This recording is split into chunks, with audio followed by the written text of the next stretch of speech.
Let me get these headphones right. Let's get into it.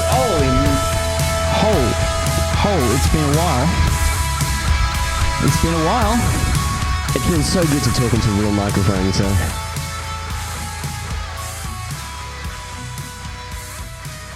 You know what? I've realised that I really miss these microphones, right? I miss talking into something.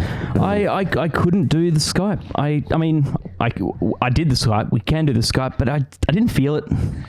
Didn't feel it? Didn't feel it. I like to have the physical energy of the person right in front of you, right? Because then you can ping pong. You can I hit the ball to you, you hit the ball to me. Yeah, because we're doing a Skype and I'm sitting there with no pants on playing EVE Online while talking to you guys. So I'm like sort of... That's right, yeah. Well, there is something lost, I think, in Skype. You need the energy of the people, yeah, for sure. Let's get the whole... first of all, welcome back. Oh, everybody. No, welcome. Yeah. Oh, well, I was going to say welcome to you, but welcome to everyone. Welcome to everyone back. I'm going to break the fourth wall and talk to the actual audience.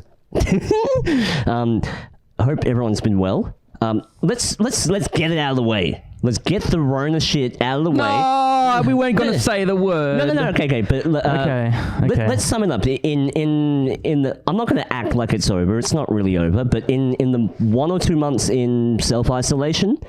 What have you taken from it? I'll go first. I love how I ask you and then I take over and I answer the question. Because no one wants to hear my answer. No, I want to hear it. I've been learning Ableton. Got a new computer. I'm trying to write a bit. I've cut down smoking to nearly nothing. I didn't really smoke that much anyway. Congratulations as well, you. I know we probably broke the seal, but you went a while without smoking. That's still pretty good.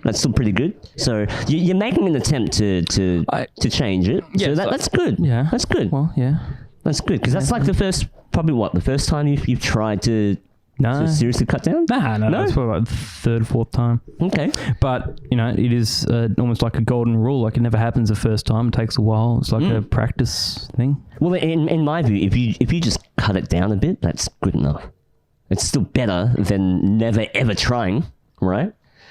So I feel even a little bit of time away from it.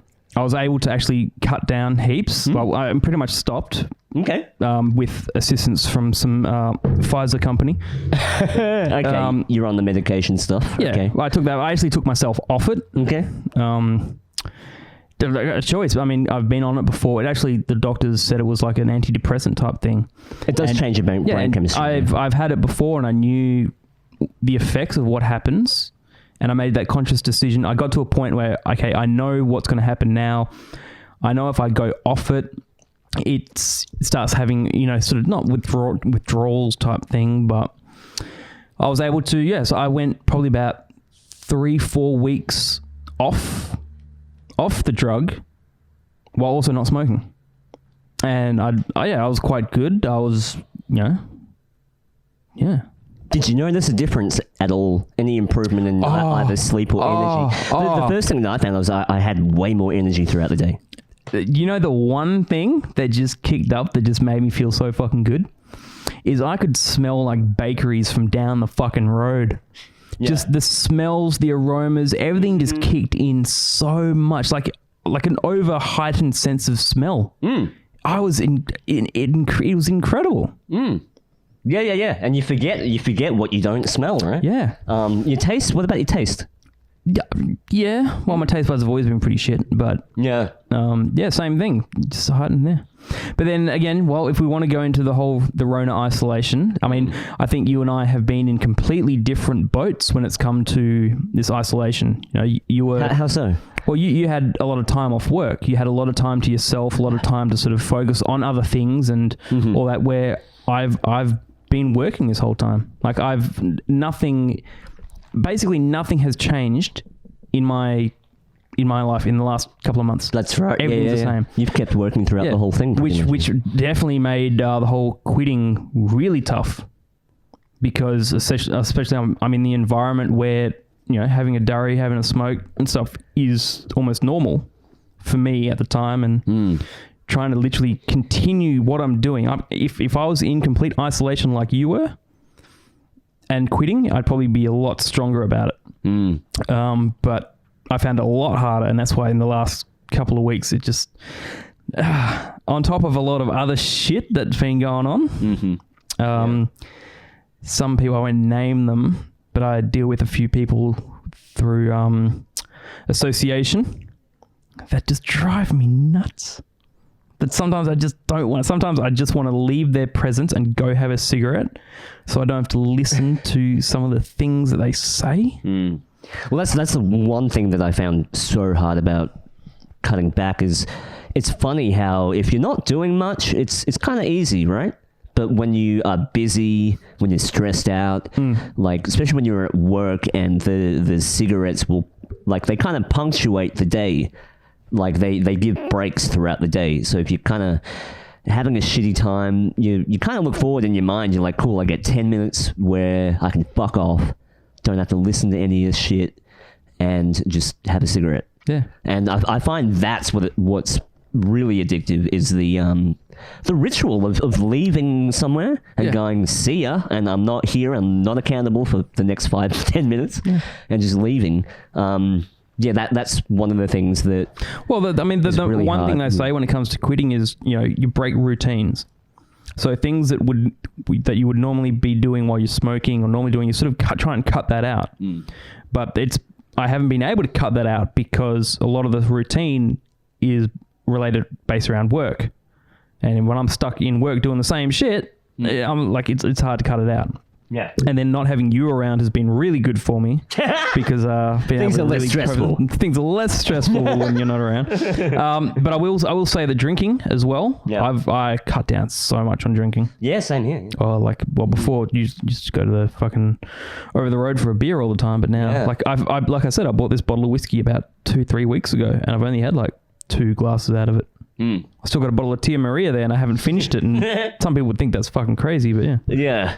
I've been cutting down the drinking for quite a bit now, but I definitely wanted to avoid it in the isolation because I know the type of personality that I have, and I know that would be so comforting to drink almost every night, like have a whiskey here and there, have a couple of beers, you sleep better, even though it's not really restful sleep that you get because it's, an alcohol sort of sleep. But I mean, that is definitely soothes the nerves.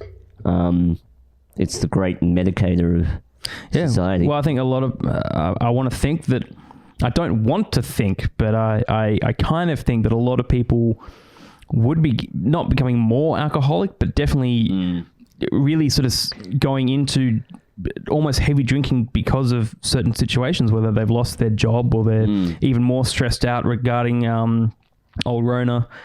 That drinking has become more a part of their absolutely thing.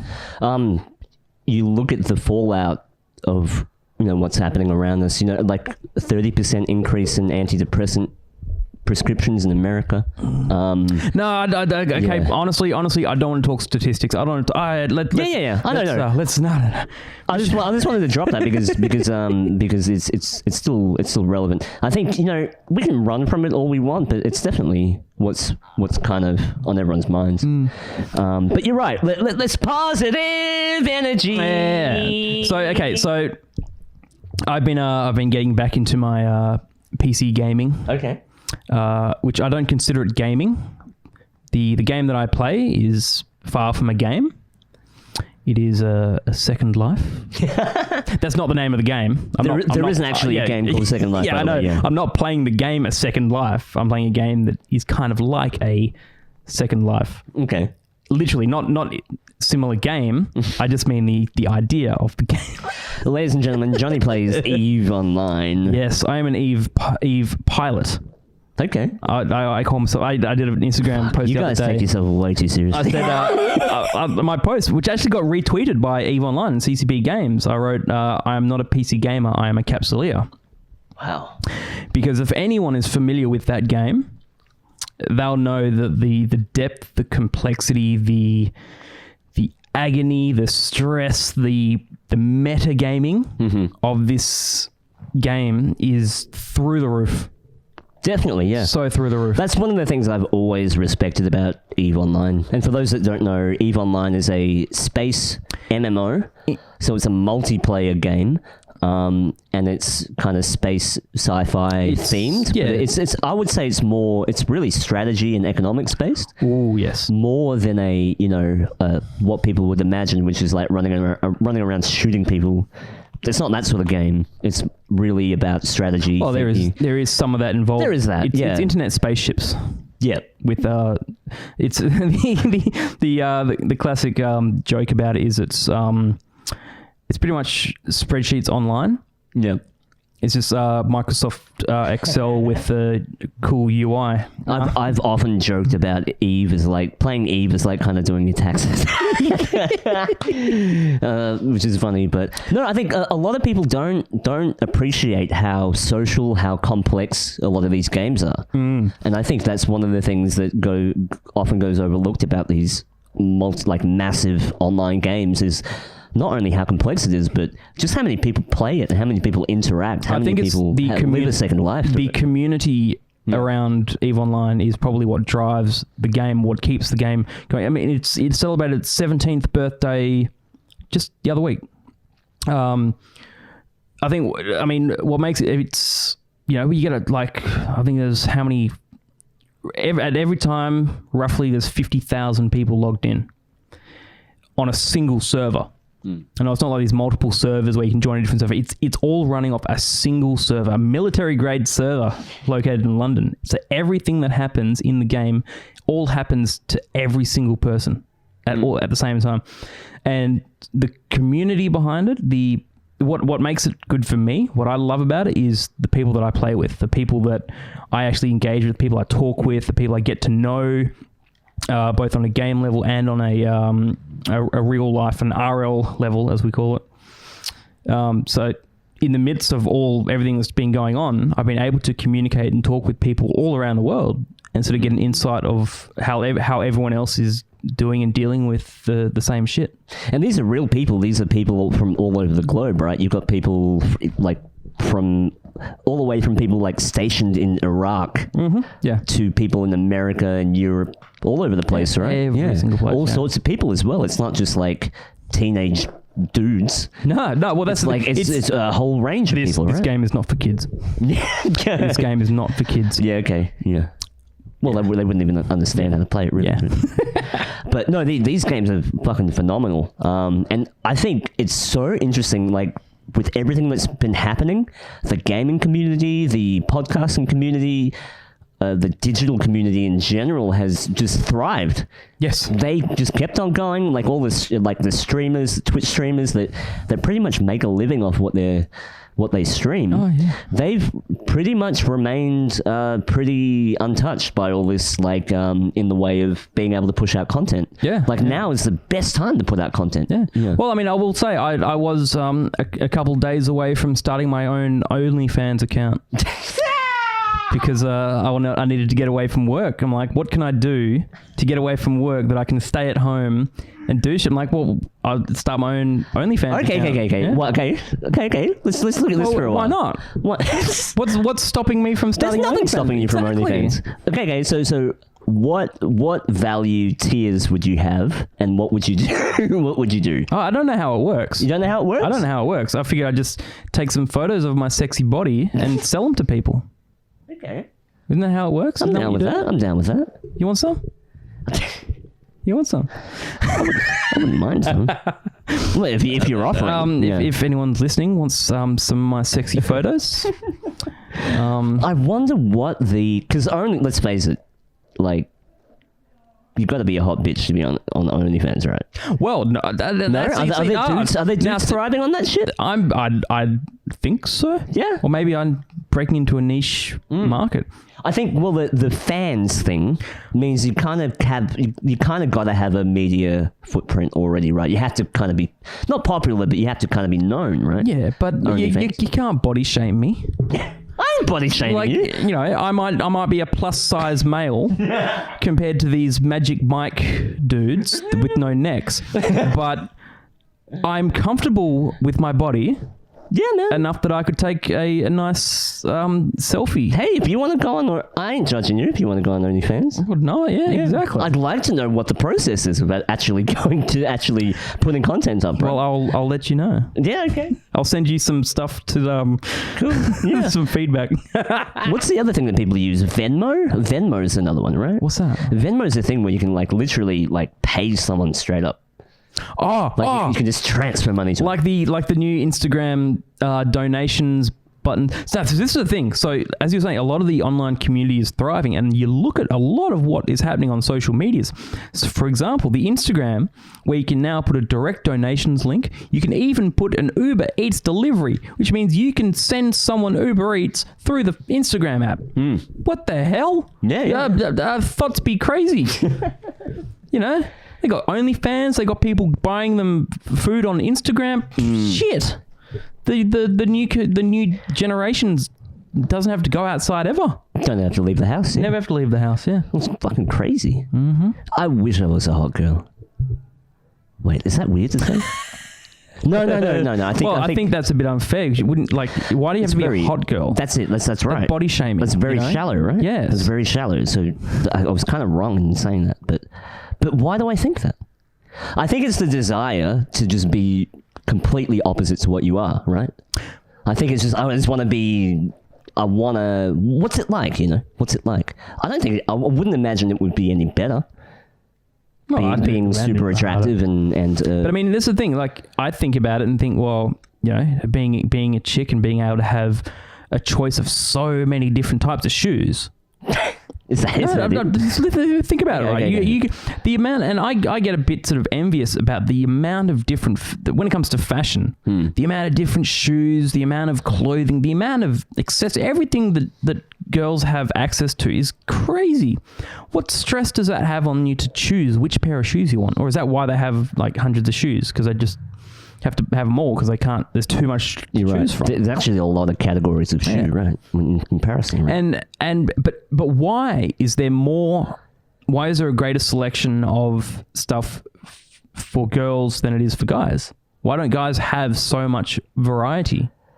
Not sure. I'm not sure, but this is another rabbit hole where I think a lot of the fashion and culture is also dictated and controlled. I think a lot of what we consider normal or normalized is very controlled. What I think is it's kind of preying on the psyche, if that's a way to put it. It preys on your insecurity. Yeah, but no, I mean in terms of, I'm not a girl. My birth certificate says otherwise, but I'm not a girl. Therefore, I don't actually know how they think. If I did, I'd be in a different situation right now.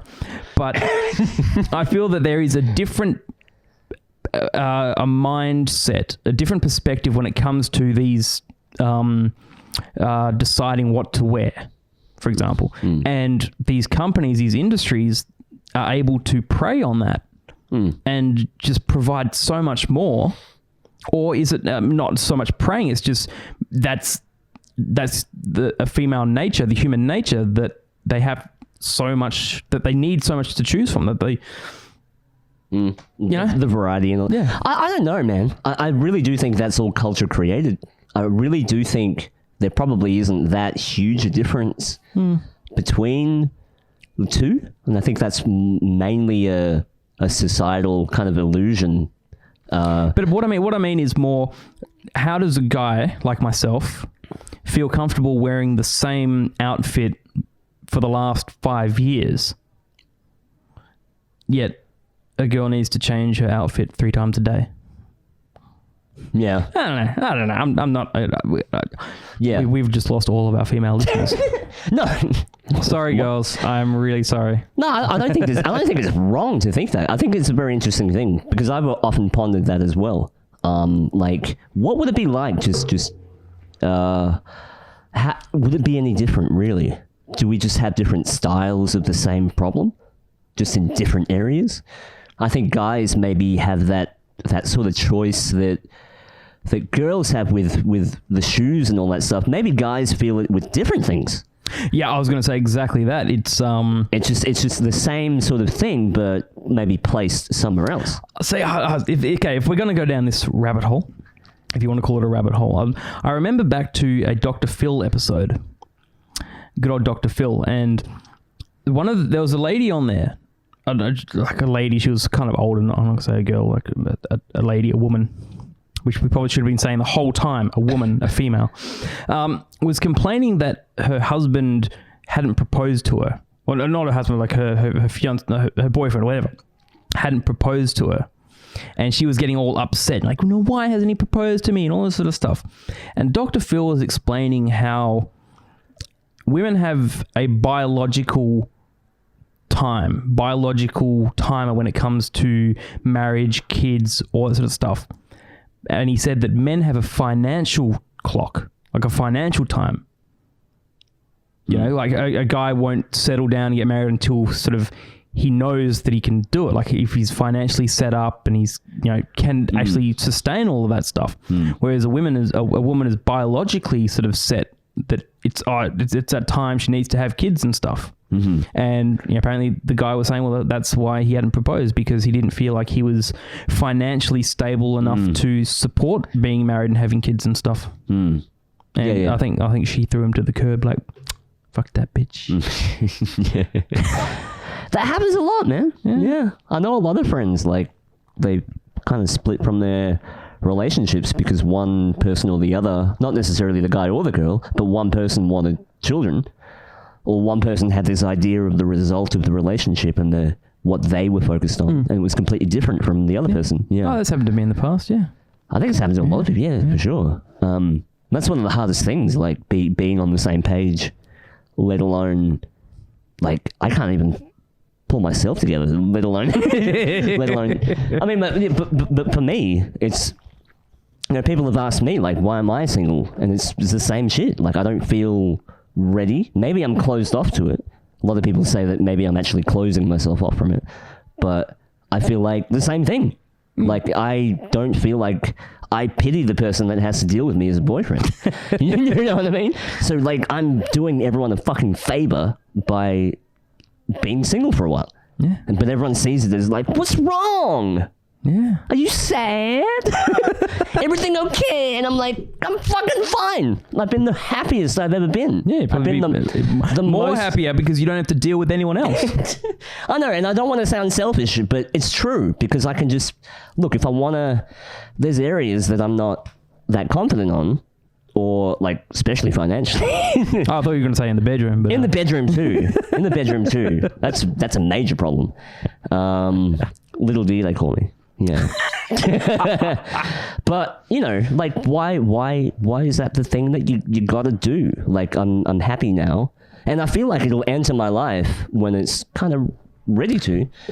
But I don't want to force it. I don't want to be these people with a kid, and I'm like, fuck, what do I do? You know, you know, but, you know, then again, I do want to get over the hurdle of that self-doubt shit. Because maybe a lot of it is, like, self-doubt and stuff like that. But yeah, well, welcome to the Mission Control Therapy Session. It's all right. We're going to be punching darts and podcasting till we're 50, 60. Not that far off. I think I said this in a previous podcast, but we didn't. We've recorded quite a few, but we haven't used. Like, people think we're probably not recording, but we've been recording. Yeah. Stuff, yeah. I wanted to give a quick shout out to the podcasts that have popped up in the last month or so. I've seen Timothy Nelson's got a really good podcast. I've seen FOD Book. So Sarah and Jade have a podcast. Yeah. They're into a couple of episodes now. It's fucking fantastic. There was a couple others. Another one that popped up today that I was looking at. There's the Rocket Podcast. Rocket Podcast. Yeah, shout out to those guys. Shout out to Brian. Brian B-Man. B-Man. Yeah. There was also there's another podcast that what is it? There's one.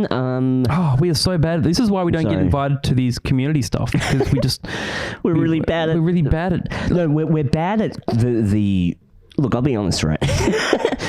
I'm bad. I'm not going to say we. I don't want to rope you into it. I'm bad at the whole like, I hate plugging stuff, because I feel like I never feel genuine when I'm doing it, and I know that's really bad. It's something I have to get over. But let's plug away, because there's so much good shit happening. There's one called the Jungle Pod. Jungle Pod? Jungle Pod. I saw them pop up today. Jungle Pod. We also have one that I've been looking at for a bit They real have quickly. Steve Aoki on it? Really? No, that's Jared Singh. Sorry. That's fucking racist, mate. How dare you? No, shout out, We had Steve Aoki on our podcast. shout out Jared Singh. There's a really good one called... Oh, I'm going to turn that down. Sorry. This is the thing about doing these podcasts are fun because we can... Yeah, this is... Yeah, we don't edit any of this shit out. Yeah, sorry. There's one called Fuck You Tarot Lady. Hey? Which is really good. Fuck You Tarot Lady. They do a podcast with like people from metal acts, but every time they'll draw a tarot card and talk a little bit about that card. It's really cool. About that. Yeah. And yeah, so Fuck You Tarot Lady, you can find it on Apple Podcasts. There are so many platforms available now. Google Podcasts, Spotify are now opening up to video. Yeah, I don't know how that works. I don't know how that's going to work. I don't know how it works, yeah. But apparently Spotify are opening up to video. Joe Rogan's moving exclusively to Spotify. I mean, look, we don't have to talk about how we feel about it, but I mean, that's the thing. This is happening. And I think it even touches on another whole rabbit hole, which we don't have to get into, but just the whole real push for fact-checking and censorship that's been almost attacking the whole social media platform. Like, did we hit a lot of the fact checking in the 5G session we did? A little bit, yeah. I think we touched on it more in the episode of the recording after that, but fact checking. Oh, the one we had to can because I got a bit loose and started saying some things I shouldn't have said. I can't remember. Right, that was another Skype one. It was very sterile. That's a B-side that'll come and haunt us in a couple of years. But what was I saying? What was I saying? Oh my god! You were talking about the censorship. Censorship, okay. The censorship, yeah. I don't know whether Joe Rogan's move to Spotify. I don't want to speculate on what incentivized him to do that. Apparently, according to, I think, the Wall Street Journal. Money. Yeah, $100 million. For that deal, but I'm not looking at that as bad, but the way I see it is because I feel like YouTube is becoming more and more a corporate commercial kind of platform. They have gone to extensive lengths to demonetize a lot of content on YouTube. So even people that aren't talking any tinfoil hat crazy shit, just normal people that may fall a little left or to the right, they're getting censored. They're getting shadow banned, and people aren't getting subscription notices, and they're not getting notifications from a lot of accounts. And I'll be honest, a lot of the stuff that I follow is gone. A lot of the stuff that I used to follow is literally gone. I can tell you exactly why it is without any educational background or any knowledge whatsoever. I can tell you exactly why it is. Because YouTube's become a cesspool of everything. It is such a public platform that anyone can upload anything. You know, the amount of video footage that gets uploaded each year is enough to last tens of millions of years. You could start watching every YouTube video now and be going for like 100 million years. The amount of video footage that is up on YouTube. So there is so much crap on YouTube. It's almost to a point that even if YouTube were, they are running these censorship algorithms, sort of stuff like that. But there's so much content that even trying to find stuff you want to watch is going to be impossible because you're sifting through so much shit. Spotify, however, is almost a regulated, organized platform. It's not so easy for anyone to just upload anything. Basically, mainly because it started off with music and it's all through some licensing stuff that they don't pay people for. Bands don't actually get, I don't know if they get paid. I think they get paid like 2 cents per song. But they've essentially developed a platform that can be regulated, organized, that now that they want to build into video, rather than having a platform where anyone can publicly just upload a cat hitting a fucking baseball. Yeah. It goes through a actual sort of organized thing. And so to promote it, and because their podcast thing, they're sort of podcast was a late adopter into the platform because it's all music, and then they got into putting up podcasts. I think when we started using Spotify, it was still kind of a bit rocky when it came to the whole podcast stuff. And now they're fixing that up. They want to add in video, and Joe Rogan being, the biggest podcast in the world, using him as that platform to promote this new video thing is perfect. Yeah, totally, yeah. And then they can actually pick and choose and regulate what goes up there that sits inside of their terms and conditions. Do you remember visiting YouTube like in the first ever iterations? Because the way I see it is almost like YouTube was a bit of a... You could upload anything, like you said. You could upload just about anything. And I feel like they've gotten to a point now, like you said as well, there's so much content that they can afford to start censoring people. You know what I mean? Yeah. There's just too much. Yeah. But I reckon in the the growing stages of YouTube, they couldn't afford to start pissing people off, you know? They couldn't start censoring. Yeah. But now there's so much, and there's so much money like churning now.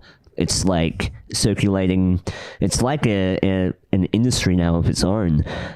Now you get political interests getting involved where they're like, your platform is so popular that it can sway political opinion. It can win elections. Oh, yeah. It can, conspiracy theories about the truth can come up. It can fuck up elections. So what do? You start banning, or you start getting rid of the Great Purge. You start getting rid of accounts that are deemed not factual.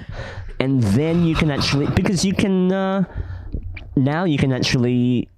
They can actually afford to actually cull content. But they don't give a fuck if they, if they ban people. They don't care. Where it bugs me is, essentially uploading whatever you want to YouTube is the whole freedom of speech thing. It's where you can say whatever you want. So let's go back to the 1800s, where you didn't have YouTube. You had someone standing on the side of the road yelling something, or someone walking around with a sign on their chest that said the end is nigh.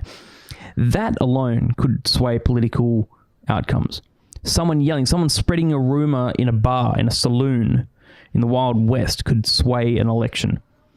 How is that any different? I mean, well, they probably just dragged the guy out the back of the saloon and shot him. But now there's the same thing with YouTube, where people can upload whatever they want using their rights, their freedom of speech to say what they want. How is that actually... I mean, people are always going to have their own opinions. People are always going to look at it and go, well, okay, I choose to believe it. I choose not to believe it. But now, with the whole censorship, the removing of certain content, you no longer have that choice to decide whether you believe it or not. It just doesn't exist. It doesn't exist. You have no choice but to believe it. How many videos have we gone back and we realized it's gone? Oh, the Mandela effect of videos. It's just fucking gone, right? And what a way to make us look even crazier, right? The shit that we're looking for now isn't even there. It's like, sure, that really existed. Man, that was... Yeah, but I don't even want to go into the stuff that we've been looking that's disappeared. But the sad thing is, I feel like it has to exist somewhere. But you'd never find it because it's finding a needle in a stack of haystacks. A stack of haystacks? A stack of haystacks, not just a haystack. It's like a stack of haystacks in a haystack warehouse. Yeah. But then I also think they never owed us anything in the first place. When we signed up for an account with the terms and conditions, these platforms never have any obligation to host our stuff anyway. We agree to their terms every time we log on. Yes, but I feel like when they first started as a platform, they had sort of, not naive, but almost just sort of good into like, here's a platform, we're going to do this, we're going to do that. And it got so out of control that they started changing all their privacy things and start clamping down on it and taking advantage of people without sort of disclosing what's really going on. Or it was a complete CIA orchestrated program from the beginning. Probably. I'm not going to rule that out. Yeah. You know, like the algorithm, the very idea of the algorithm is what's really killing freedom of speech, I think. Yeah. Because the ability to have a certain topic show up 10 pages later, that's pretty powerful. Yeah. Because people are not going to look that deep. People are just going to look at the first page and then move on. Like, even me, myself, if I can't find it within a minute, I ain't looking at it. I'm not going to look for it. Yeah, but now whose fault is that? It's me, because I'm fucking lazy. Yeah, but now this is my double edge. Is it? Can you blame a search engine such as Ask Jeeves, because I don't want to say the name Google, for putting, because there's, like I say, there's so much content on there, and the algorithms go for the most popular stuff or the most read stuff, all based on algorithms. Let's do away with they're actually choosing what goes up there and they're choosing what you don't see.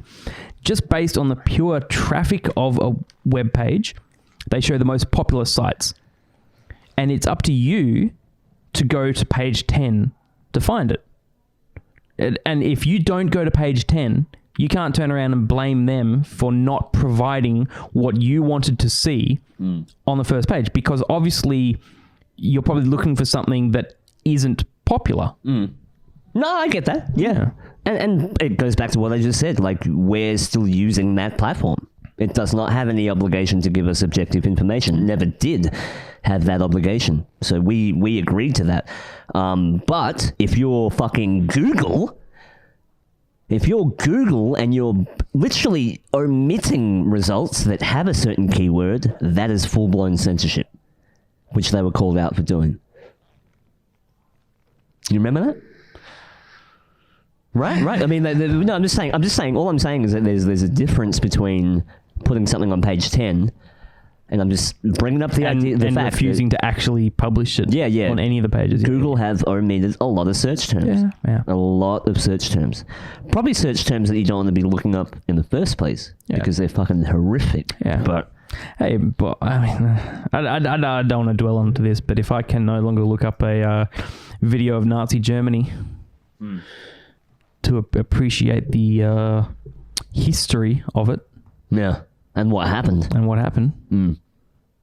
not for any purpose. I'm not like I'm gonna shave my head and run around with a fucking flag or anything, with some knee-high Doc Marten boots and spiky jackets or something like that.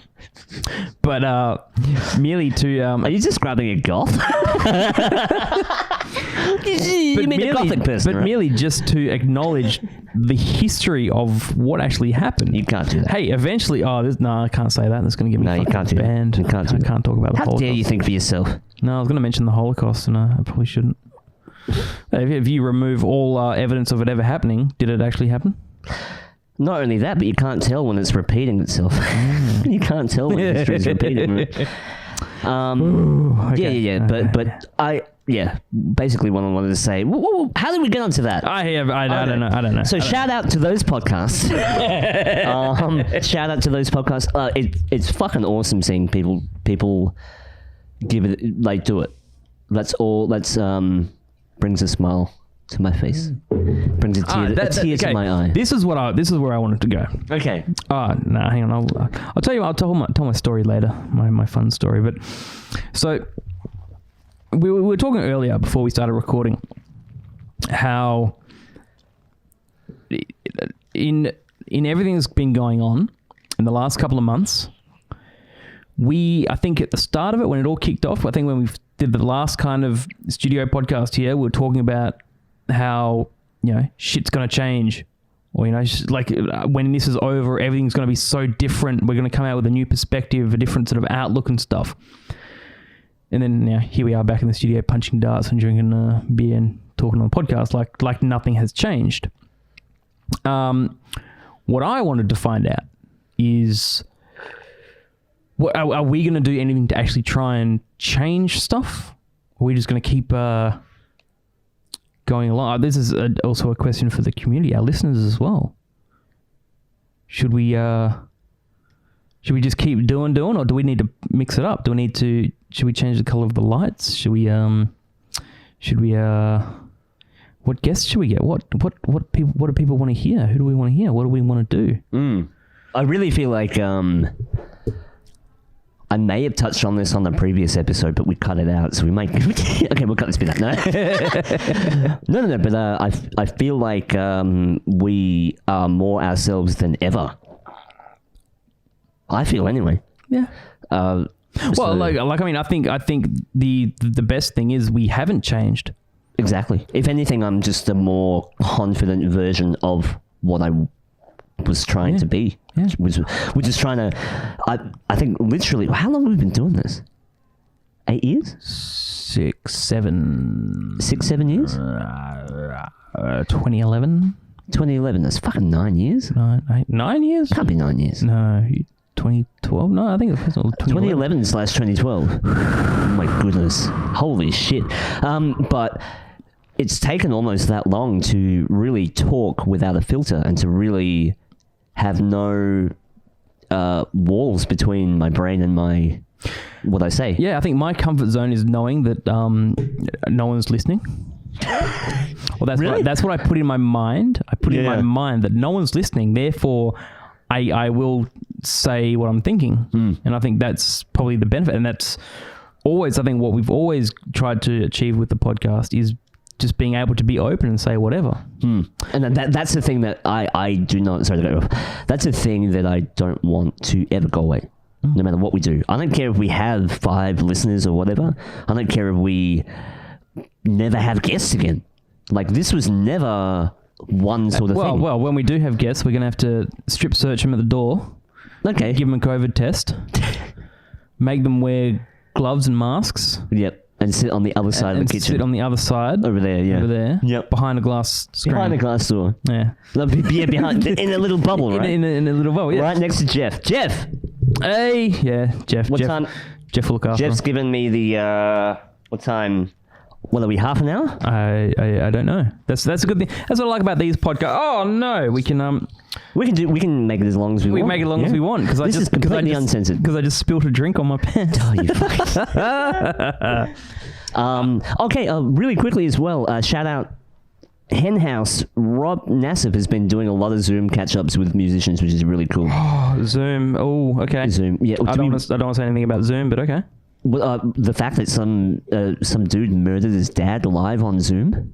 Did you hear about that? Oh, yeah, but that's not what I was talking about. Okay. The fact that it's not encrypted and all the data goes to some offshore... I'm not laughing at what happened on Zoom. I'm laughing at the fact that Zoom's owned by the Chinese. And I mean, it's going to take me back to Rona. The Chinese? Not the Chinese, the Chinese government. Wait, wasn't that TikTok was exposed? And Zoom was exposed. Wasn't that right? Yeah, well, both programs were basically siphoning data offshore. I'm not sure about... The only thing I know about TikTok is that all the doctors are busy making videos. Yeah. But yeah, Zoom came out as being in China. Wait, but does anyone care? That all same thing when that Faceb came out that it was owned by Russia. It was a big thing, but did anyone care? No one cares. People are too busy just fucking whoring themselves out. Yeah. People do not care. But it is interesting, yeah. And where was I? Sorry. Shout out to the hen house. we can't last 2 minutes without going fully fucking... We're like a bunch of old dads, right? Rob and Tom, they've always done great things at the hen house, and shout out. Hopefully I'd like to organise to go back there. Do you know what? And just have some... Do you remember when I said I want to talk to you about a proposal on Telegram? Oh, yeah. I was actually thinking, like, what about for 1 week? I don't know why we're talking about this on here, but for 1 week we just book another run like we've always done, and we just go ham for like 6 days. Yeah. I'll take time off work. Just a one-off. Oh, my pants are all wet. And that whole block is just like released one like every day. Well, that's right. This is a community. This is where we should. Okay, listeners, this is what we should be doing. A, should we do that? Mm-hmm. And B, who should we get guests and who should we get? You tell us who you want us to get within reason. Yeah. And we'll do it. Yeah, we'll do it. We're open to anything. Yeah, I know do we seem too cool for school? Is that the issue? I'd like to think we are. I'd like to think that we are too, I like too to cool think for that we school. are too cool for school. I like to think that people think we are too cool for school, but we are so not too cool for school. Well, yeah, no, we're not. Yeah. We are so... Yeah. But you know what? That's the thing when you live in Perth, man. People get weird about other people. Yeah. I'm sorry. I'm going to fucking say it. No, if we're talking about in I'm going Perth, to fucking say it! if we're talking about Perth, yeah, we're too cool for school. Yeah, but in the entire podcast community of the world, no, we're only halfway. You are fucking full of it. But no, I think people, okay, can I say something negative? Slightly negative? What, about me? No, about Perth. Oh, yeah, go on. Okay. I feel like people here, because it's a little bit smaller, people feel a little bit more accountable to the scene they belong to. People feel a little bit more accountable because there's an immediate feedback from this tight-knit kind of community, whether it be music or whatever here. And I feel like because of that, a lot of people are really self-conscious to cross-pollinate. I feel. You know, and I'm not saying that because I feel like we've been looking for that and we haven't been able to get it or attain it or anything like that. But I feel like there's a hesitance to really open up and let go because people are concerned about their friends and family immediately here in Perth and what they think. That's what I feel. Well, I could be completely wrong, and I probably more than likely am. But I feel like there is a very insular type thing where people are a bit afraid, you know, they don't want to come, like, who are these guys, like, what the fuck, why would I do that, like, but people don't understand that the more that they just selflessly pump out content, like, we can actually build something worthwhile here. And I think a lot of people have this fucking stick up their ass, man. They're too concerned with getting they're too concerned with getting approval, saying the right things, you know. Hey, virtue signaling is the new norm of the world. It is, and people are, yeah, it is. People are just sitting there with their social media and they think that that's their fucking content, you know. And, you know, people can poke holes at us and say, look, you guys have been going for 8 years and, like, you've only got a couple of hundred followers, but... Well, fuck you. I want to say that because that doesn't change the way we feel about it. It doesn't change fucking shit. We focus on this is our sport right here. What we're doing now is our sport. The content speaks for itself, whether you like it or not. But I'm not sitting here worrying about what the people around me fucking think. Yeah. So I'll hop on whatever. But guess what? People are scared as shit to hop on to cross-pollinate because people want to... Oh, did he sleep with one? Is he related to people? It's so close knit. You know what I mean? Oh, you mean in terms of Perth is like a fucking small town that everyone knows everyone? Here, yeah, you know, and people are so scared of that shit, man. I really feel that, and I feel like a lot of people would. Maybe it's just the fact that I'm not in those circles anymore. No. Sorry, I'm ranting. Okay. So I want to go. I kind of feel like the Perth. I want to go to the Perth music scene has hit a total reset button. I think the Perth music scene has hit a reset button because through this lockdown, through this cut where gigs have shut down, where venues have shut down, everyone's been sort of forced to reorganize their lives, except myself because nothing's changed. I think so many bands in Perth are going to disappear. All these local bands that struggled and they're sort of determined to do it, they're just going to give up. Because they have a whole change in what they need on their lives, outside lives, regardless of the music. They have a change that they can no longer afford to take a couple of days off to go jam or go play gigs and stuff. So I personally, this is my prediction, is that a lot of Perth music is going to die out. And when venues reopen again, well, I mean, I was going to make a bad joke that the only band's going to thrive now when the venues reopen are bands that don't pull any crowds because there's going to be capacity. You know, like Carnival's not going to be able to play Badlands anymore because they not allowed like 500 people inside. Yeah. So shitty. The only people that are going to pull crowds are those two guys live streaming from Amplifier with 2 viewers, and I was one of them.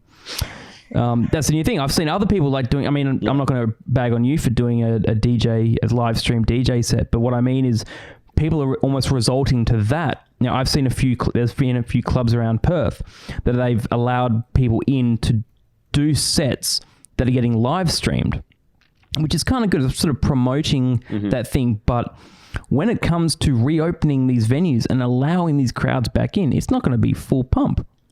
It's going to be the whole structure is going to change. I feel like it's so going to change. And I don't think a lot of musicians are going to be able to deal with the new structure of it. I mean, I hope in my heart that they will, but you're right in the sense that I don't think it will be the same. Yeah. And it won't be the same for a very long time. I mean, I hate to say it, but I'm kind of glad I'm not in a band at the moment because it probably would have killed me. If I had, booked a whole pile of tours, we had all these recordings booked and all, like, if we had stuff booked and then this were to happen, where it's like, for the next foreseeable future, we may not have a gig for a very long time. Look at all these bands that had to cancel. I mean, talking about big bands as well that have cancelled worldwide tours and everything, all over the place. All sorts of bands, like not just local bands, everybody, anyone in this industry. Really. The whole the music industry in the world has taken a hit. Yeah, everything's taken a fucking huge hit. But I think definitely for Perth, it's gonna, a lot of current musicians, like a lot of people that are currently in bands, are going to rethink what they're doing. They're going to be like, oh, well, I can no longer afford to be in a band. I can no longer afford to do that. They'll probably try and they'll want to do it. But in reality, they're probably going to be really tough to do it. Yeah. And I'm really going to get some flack for saying that. Well, I don't see why. I don't see why personally, because it's probably the elephant in the room that people aren't willing to address. I always want good vibes on this podcast, but sometimes you've got to address some of the fear that all of us are feeling.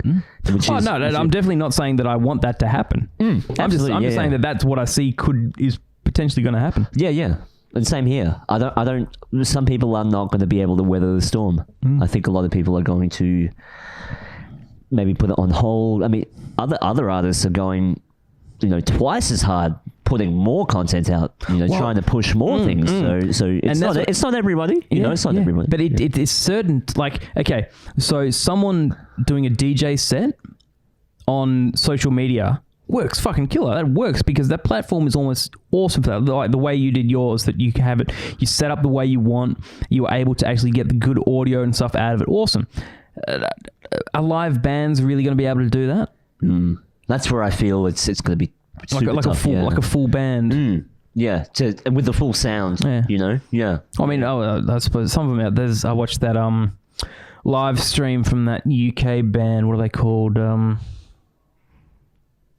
That band. That band. I don't know. I can't remember the name of it, but they turned it like into a TV show type stream, and they stupid talk. They're all just getting pissed and drunk, and they did end up doing a cooking show, and then he'd run off and play a song and come back. The Young Ones. No, that's the TV show, Young Ones. But the guy looks like he's from the Young Ones. It's like they're one of those punk kind of big UK bands. I don't know. Someone's gonna be. If this was a live stream right now, we'd have people popping up in the chat. It's this band, you idiot. It's this band. I'm like, well, I can't remember the name of the band right now. I do think it's going to push innovation though. Maybe like in terms of not to sound too Darwinist, but like from an evolutionary standpoint, maybe like the super strong ones kind of survive. Nah, you know what it's going to be? What? You're going to be able to live stream. Live stream a hologram 2-pack into your living room. And he's like fully 3D, and he's fully 3D. He's 2-pack Shakar is dancing in your fucking living room doing a show. How cool is that going to be? But like I always think, remember that band, the Gorillas? Yeah. Where essentially the entire band was were animated. They were all characters, yeah. All animated characters, and I think I saw one of the best live shows. They had these massive big TV screens that the animated characters were on, and the animated character would walk from one TV screen to the next TV screen, and it had this illusion that there was like these massive big animated characters actually performing, which is fucking amazing. at what point, like where does technology, where do we get to that technological point that we can like holographically live stream a concert into your living room? Pretty soon, I think. It's going to start with VR. I think there's a lot of VR companies. VR and 5G together is going to allow that to happen. The Oasis. Yeah. Because, there's bands, like I said, that band that I can't remember did that live stream where essentially the idea is that everyone's logged onto YouTube and everyone's sort of watching it, but they're in their own homes by themselves, but they're sort of pretending like everyone's at a concert, but there's no one around. I'm going to look it up because you're pissing me off. Is it a big punk band, like an indie punk band? An indie punk band. The guys, Arctic Monkeys? No. Okay, wait. It's going to shit me off. The young ones, the outsiders. I'm just talking about British TV shows now. But I think there was another band that did something similar. They did a live, I think it was a Zoom concert. There's too many people doing live streams. Yeah. Every band is doing one, so it's going to be really hard to find out. Yeah. Be in my history somewhere, but yeah, I think that sort of thing's going to definitely be more prevalent. I hope everything works out. I do know everything's going to be different. Well, I mean, okay, this is what I think. I went on a tangent saying that we were talking about how everything's going to change and how I'd like everything to change. Yeah. And now I'm just going to toot my own horn. Well, not toot my own horn, but just talk about myself again. Is that how nothing has changed? Yeah. As soon as I opened up the pubs here, everyone just went back to fucking drinking. Yeah. It just went back to normal. Like we learned nothing. And we had stuff coming out of the eastern states. So they're having spikes again of shit because no one's learned. Or are we are we naive? Are we stupid? Are we ignorant? But when you say to learn, what do you mean? Like, because I don't think the spikes in Victoria in the meat factories and the McDonald's, I don't think they were the result of people not isolating. Those were all workers that got it, But yeah, I know. I mean, like no one's exercising any caution. It feels like. Yeah. Okay. Yeah. I feel like there's a number of people that are just like, yeah, whatever, awesome. Let's go back to the pub. Let's just continue going. I saw people posting on their Instagram stories and dailies, like taking a photo of their beers, like, hashtag missed this and all this stuff. I'm like, why? Like, why hasn't your outlook changed? Why haven't you sort of changed your thinking? Why hasn't your brain changed? And that's probably a bad thing to say. Yeah, because here we are saying that we don't want to change. We're good to stay who we are. Well, do you hope that people? I think what you're trying to say maybe is that you hope that people are more objective. I was waiting for the Great Awakening and it never happened. That's what I'm saying. The Great Awakening. I was waiting for this apocalyptic bloodshed outside the window of people rioting in the street. Well, they're rioting again back in Hong Kong and all people are rioting around the world. All over the world. The riots are back. They're just not here. The revolution won't be in Perth, buddy. The revolution will not be in Perth. But that's what I mean. Like I felt like there was going to be a massive big change and so much was going to happen and people were going to just really change it. But as soon as people are more eager to stay asleep than ever before, I think.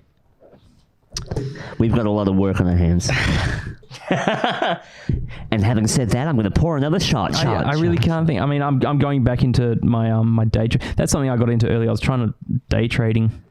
Day trading? I was messing around with day trading. How long we got? In crypto. How long we done? I don't know. How long have we done? We've only done an hour. I've only done an hour. My podcast clock is completely out of whack. For people wondering, no, we don't drink every time we do a podcast. Actually, that's a lie. We do. We tend to have a little nipple of something during the podcast, but I don't want to come off as a bunch of alcoholics because this is my first drink in a long time. No, I'm going through my YouTube video history, and it is so varied. You can tell my trends that I've been going through. There's a whole section here on day trading. It goes day trading, Bill Gates on finding a vaccine for COVID-19, Marina Abramovich, The Life, episode 138, Isolation Cast of the Mission Control podcast. Then he goes into the disappearing Pope, which was a funny thing we put up. Yeah. But he actually did disappear. The video, he disappeared in the video. We're talking about the fucking video, right? A lot of people that wanted to argue with me about this in person were like, do you think he's a fucking magician or a ghost? And I'm like, no. I'm just saying that according to what we saw on, what was it, Sky News? No, it was a news channel in the US. Okay. The Pope gives his blessing. Mm-hmm.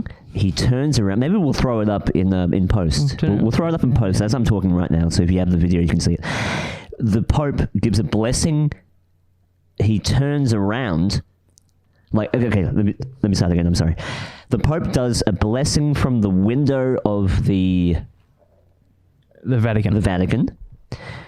He gives a blessing. Bang, bang, bang. The bells are ringing. He's given a blessing. There's no one in the courtyard because of the social distancing. Yeah. He turns around and appears to disappear. It doesn't appear. He disappears. He disappears. He literally just disappears. It cuts. He just vanish. All right. You can keep going. Okay. Sorry. People have kind of slowed the footage down. It wasn't him disappearing into the shadows. It was literally a fade out. So the opacity, like for all of you who do graphic design and whatever, the opacity of the Pope, like he actually changes and dissolves. He fades out. He fades out. It's a real quick fade. It's a very fast fade, so you really need to slow the frames down so much. But he actually fades out. It's not just a direct cut. It's a fade out. Now, do you want to continue or shall I? No, you go. You go. So yeah, and a lot of people, when we posted that, because we saw so many people, like it went viral for a bit, and everyone talking about the disappearing Pope. He's magic. He's a devil. He's a demon. All this stuff. When we posted it, with saying we specifically said that the news channel, I can't remember the news channel 9 or something. Just hold that thought because I want to get it right because I want to be really professional. But the actual news channel, the footage on the news channel was cut. There was something happening. The Pope was cut from the video thing. Now, we specifically said that, and we actually compared it with the same footage, well, a different angle, which is from the Vatican News, which is the front on angle, which showed him turn around and walk away. And we pointed out specifically in our post that the footage from the news channel was cut. We never said that the Pope vanished or was a magic, what's the word? Happening, the rupture. The rapture? The rapture. Yeah. No, we said that the news channel cut the footage. Okay. But so many people we had people on Facebook, fuck you, that were specifically saying, oh, you can't say that he vanished because all this stuff. And so I was like, we never fucking said that. Well, that's happened before on a lot of episodes, and it really goes to show that people do not read captions.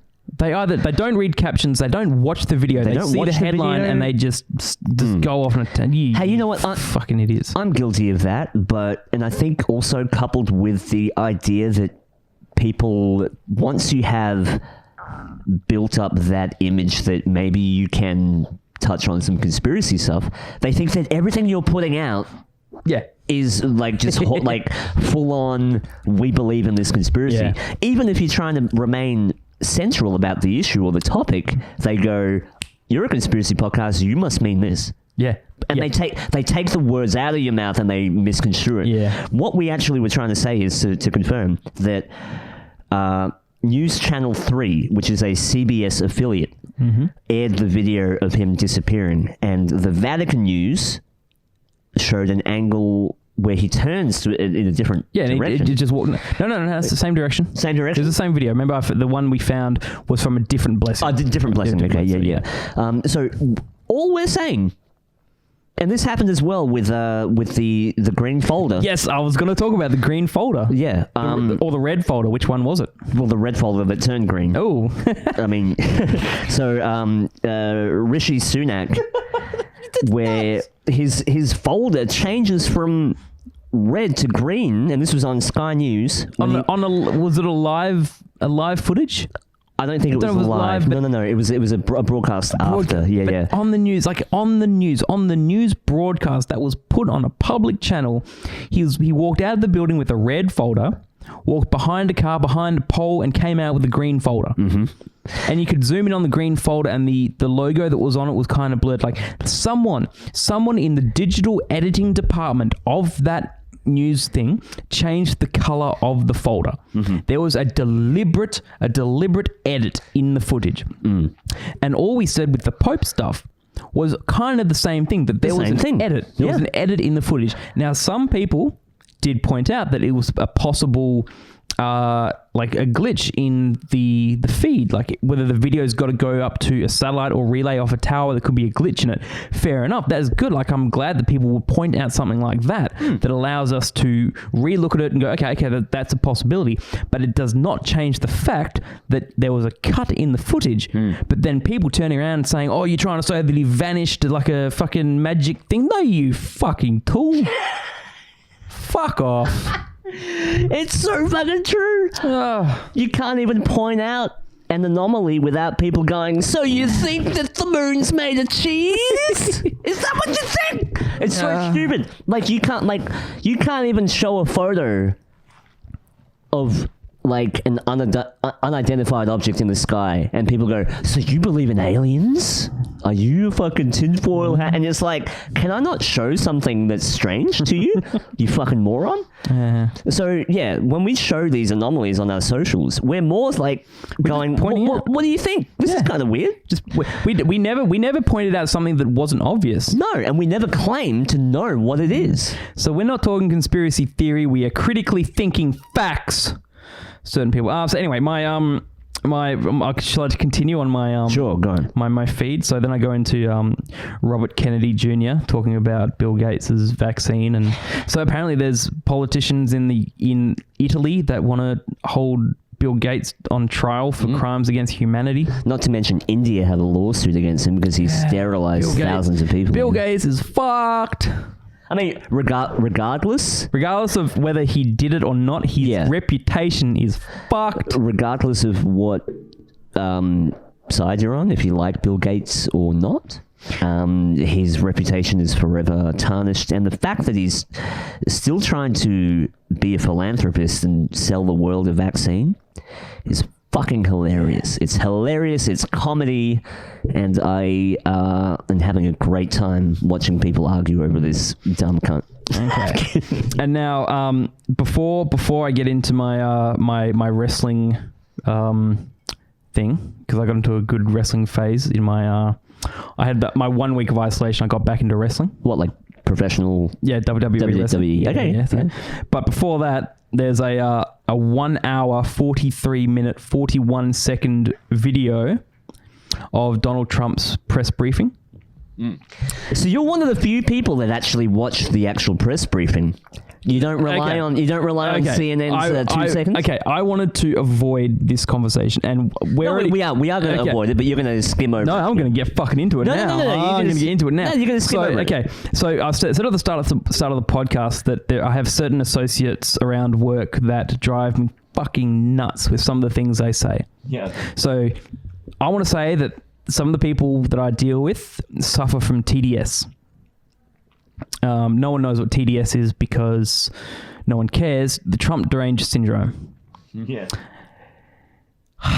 It's just going to give me a headache just thinking about it. So this person comes into work and he'll tell me this, and he'll say, oh, did you hear this about Trump? Or did you hear Trump say this? And he's like the biggest Trump hater I've ever heard in my life. Ever fucking heard.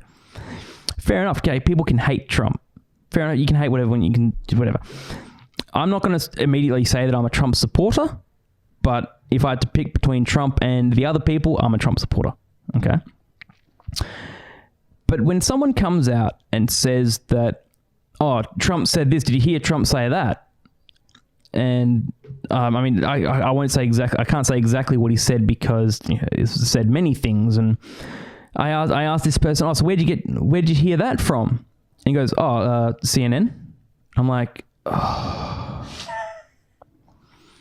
And I just thought to myself, like, really?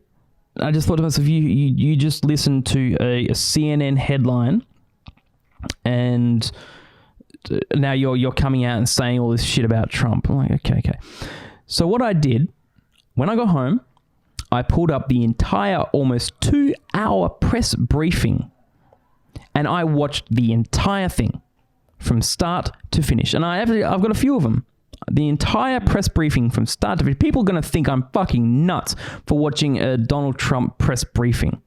But the reason is, I don't want to take stuff out of context.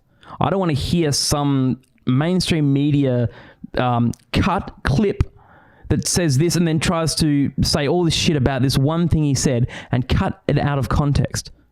So I sat there, I listened to the entire thing. I heard exactly what he was saying. I heard all the responses from the journalists in the audience. The entire fucking thing. Now, how many people would actually go back and listen to the entire thing that is being said, or would they just turn on the news, hear the headline that's coming from the mainstream media, and then start regurgitating that shit around? Like, you fucking tool. You can't do that. You can't turn around and start saying, oh, someone said this and someone said that because you heard a small clip from what someone else has chosen to put out. Well, CNN's ratings, on a side note, CNN's ratings are completely in the toilet, with good reason, because CNN's basically a freaking mouthpiece of the CIA. Cops have just pulled up outside.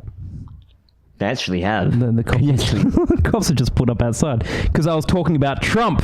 Because I was talking about Donald Trump and the police state that has come into. They've finally come to kick the door down. They've come to kick me down. We're actually not kidding, actually. And did you return the camera? You got it on your camera? Is your video camera showing? Should I take? I'll take some footage and then we can edit it in if you want. Anyway. No. It's right in the podcast. Yeah. Smile, please. You're on camera. You can't call them that. I freedom of speech. I can say what I want. This is my house. This is our show. We can say whatever we want. Just to go on what you said.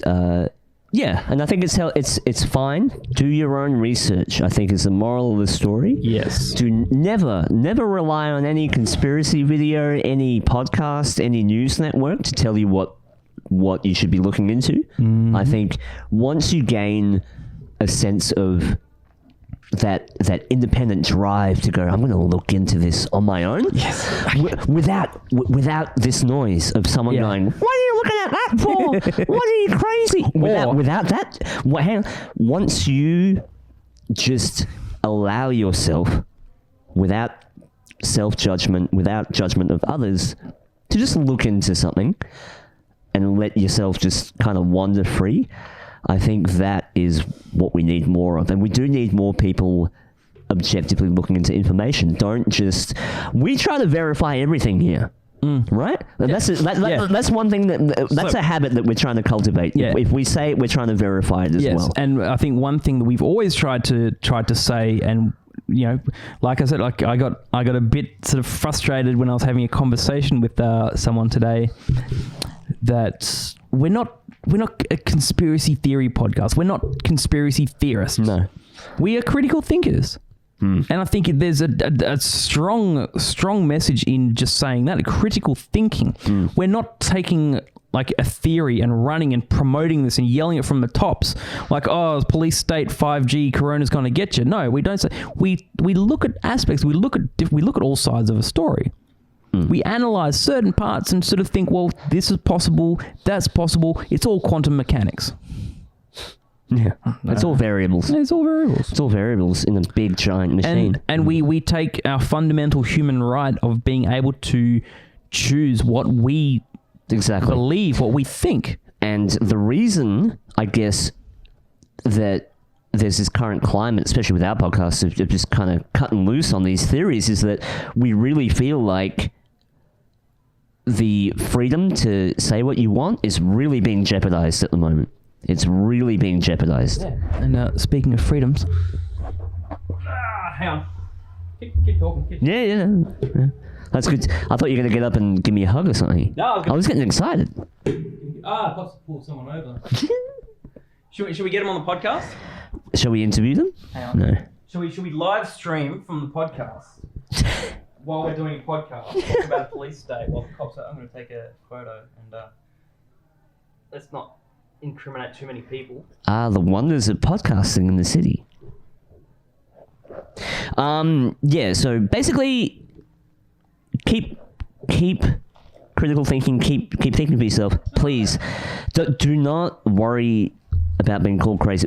The thing is we have gotten rid of the fear of being called crazy a long time ago, and I think that's why it's so liberating. We don't care. Okay, so we're not going to be crazy, but those cops weren't wearing masks. They walked right up to the window of that driver, leaned in his window. They weren't keeping 1.5 meters away. They were standing in his window without wearing masks, but they let him go.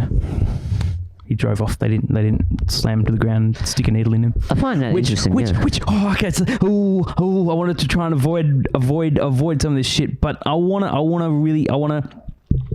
some of the laws, some of the shit that have happened in the last weeks. Okay. The West Australian coronavirus bill that allows the police, the West Australian police, to...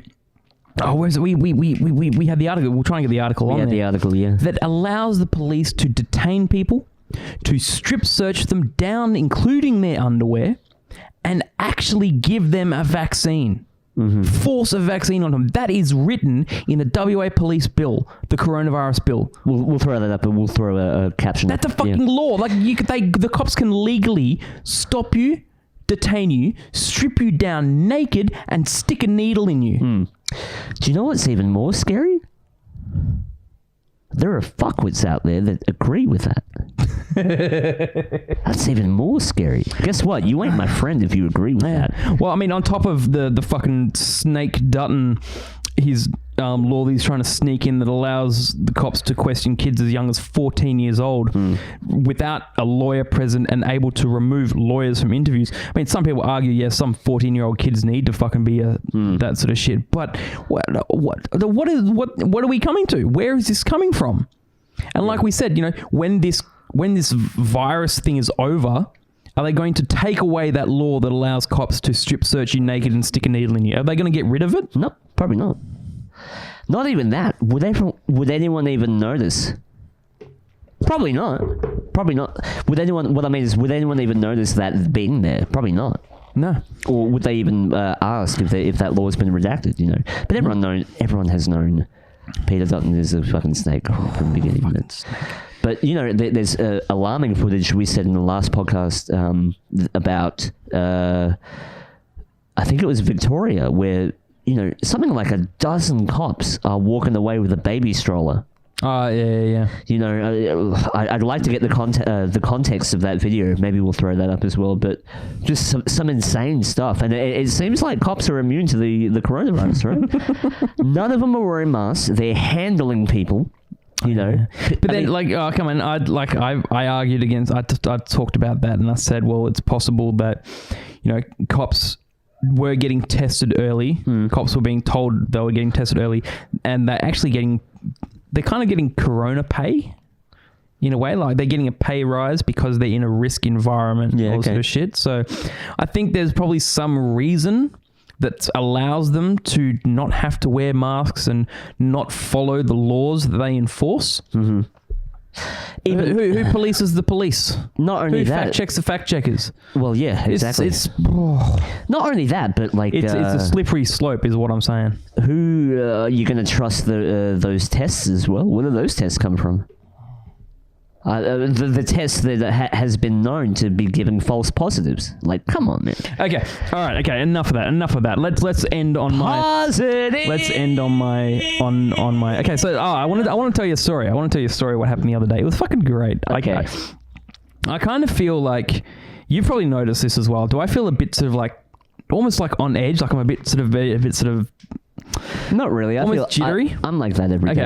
I feel like there might be some sort of effect from the Pfizer drug that I've been taking that's making me a bit fucking crazy. But it could also be from my lack of sleep and dealing with multi-galactic fucking battles the last couple of weeks.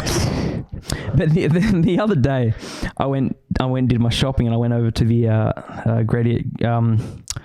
Osborne Park.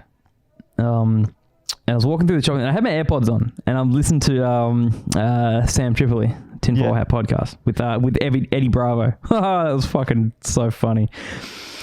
But I'm just walking around the shopping center with the AirPods on, and just sort of going about my day, doing my stuff, going to the shops, checking out stuff. While the whole time I've got Sam Tripoli and Eddie Bravo just blurting in my fucking ears, and I walk into this store. And there's this girl working there, and she looks over and she smiles because I'm sort of like in a happy mood. I'm just walking around smiling, and she just smiles, and I just smile back and nod, and walk around the store, and then walk back past her, and she sort of looked up and smiled again at me. I'm like, oh yeah, smile.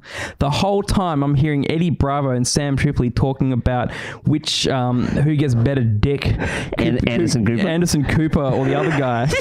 And like if she knew what I was listening to at the time, oh man.